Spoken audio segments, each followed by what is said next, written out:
Carnegie Hall is the landmark, a landmark for greatness. When you become internationally recognized, you need to take a trip to Carnegie Hall.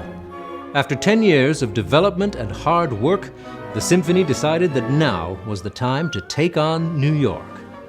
We had to have a sponsor, a supporter to go to Carnegie. The Jacobs family wanted to celebrate Irwin Jacobs' 80th birthday.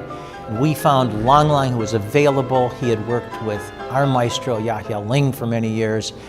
And it just so happens the dates that were available at Carnegie, the stars were truly in alignment. We were able to take advantage of that situation. Playing in Carnegie is both, it's a combination of pressure and privilege. A little intimidating. You want to measure up. Excitement. This was the one. This is the performance.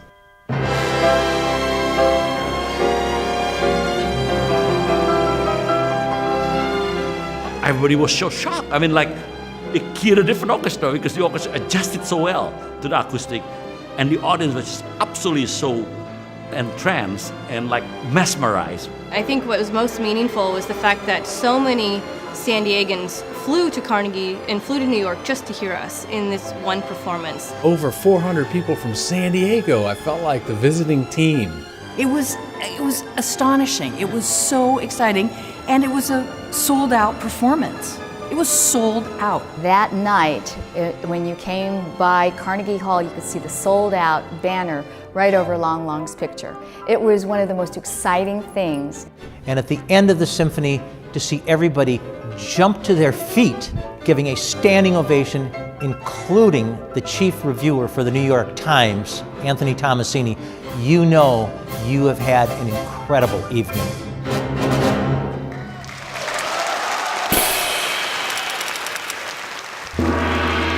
What about the idea of going to China? We want a cultural exchange to our sister city. First things, I think I have to bring the San Diego Symphony to Yantai. She said to us, I grew up in China, I know the people in China, and San Diego, we can do this. I will make this happen. Fresh off the success of Carnegie Hall, the symphony now undertook the most daunting challenge in its history, a landmark tour of the People's Republic of China that would propel the symphony onto an international stage. Going to China and working out all the logistics, going from city to crossing borders, is 10 times more complicated. In China, each city is almost like its own country. Flight arrangements, hotel arrangements for multiple nights. 180 cases. Close to 120 people. You've got language barriers. That's the other challenge, is once the concert is over with, they knew where their instrument went. Somebody has to do a count to make sure each and every instrument is in there, to make sure it's packaged, it's not loose. You can't forget anything. The symphony traveled to 3 cities, Beijing, Shanghai, and its first stop, San Diego's sister city of Yantai.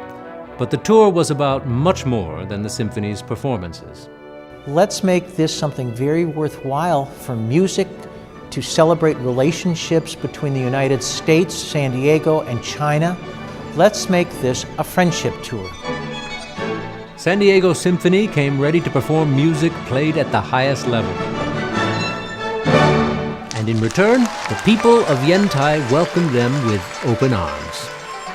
And you walk in and there's already an entire live orchestra there just greeting us. And then to have the evening go on with multiple performances on stage. I think the thing that amazed me was the mask dance. And they would do it so fast you couldn't even tell. The way they performed, the way they looked when they performed, it brought me to tears. We had musicians going out to families' homes just to have lunch, to interact with them on a personal level, get to know somebody from another country.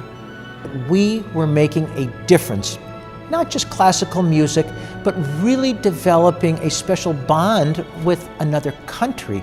It was a shared love of the arts and the culture, and I think there was fascination on their part as well as ours. The symphony continued this spirit of reaching out in each tour city. At Shanghai's Conservatory of Music, they gave master classes in orchestra, violin, Maybe a little differently, and piano. And Maestro Ling mentored promising young conductors in the fine points of their craft. Tom, just be steady, give the chord. Don't care about the playing, they have to play with you. In Beijing, the full orchestra performed at a regional university for people who may rarely have the opportunity to hear this kind of music live. When the show starts, I became part of it, and I feel my heart beat. And then, in Beijing, there was a special concert for a special audience. It was really touching to share with all the children and the people in the hospital what we could give to them. And it was just amazing how the music itself could really engage these children, and the fact then that we were able to sort of interact with them in a language they understood just sort of took it to an entirely another level. I think it is part of our job to go where the people are in order to share our music. It's part of our calling. Amidst all the cultural and outreach activities, in the end, the focus was on the performances. The symphony presented 2 world-renowned soloists and played in 4 very different concert halls, each with its own set of challenges. The day we stepped onto a new stage, we immediately had to adjust, rise to the occasion. We had to adapt. I still can't hear the bass line.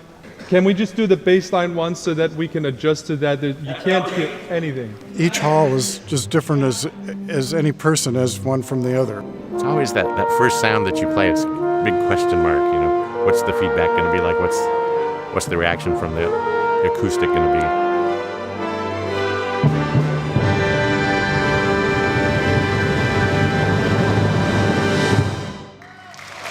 And once again, we knocked it out of the park.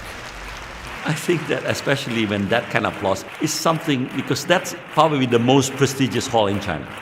So when we can have that kind of impact again in Beijing, like in New York, I feel very proud of this orchestra to show it to them what this orchestra greatness is. Look, this is what we have accomplished in 10 years working hard. The orchestra played like so magnificent. I mean, the reviews everywhere from Yantai to Shanghai, it was like absolutely rave.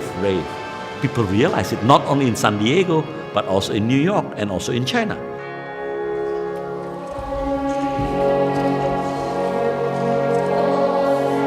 Even for me, more important than the review. The reaction from the audience is just really make everybody in tears, because it's so moving. It's so, I feel the warmth of everybody together on that stage, you know, the friendship and the 2 countries. All of the key individuals that we did have, which was Qualcomm itself, Joan and Irwin Jacobs, Sam Urson, June Shillman, and at the same time, we had hundreds of people that gave $50, $75, $100, $5,000 donations that made this all happen. And so this wasn't just a symphony tour, this was a San Diego tour. And everything that happened just said, we have now gotten on the map as a great orchestra. And I think you're going to see this symphony do some great things in the future.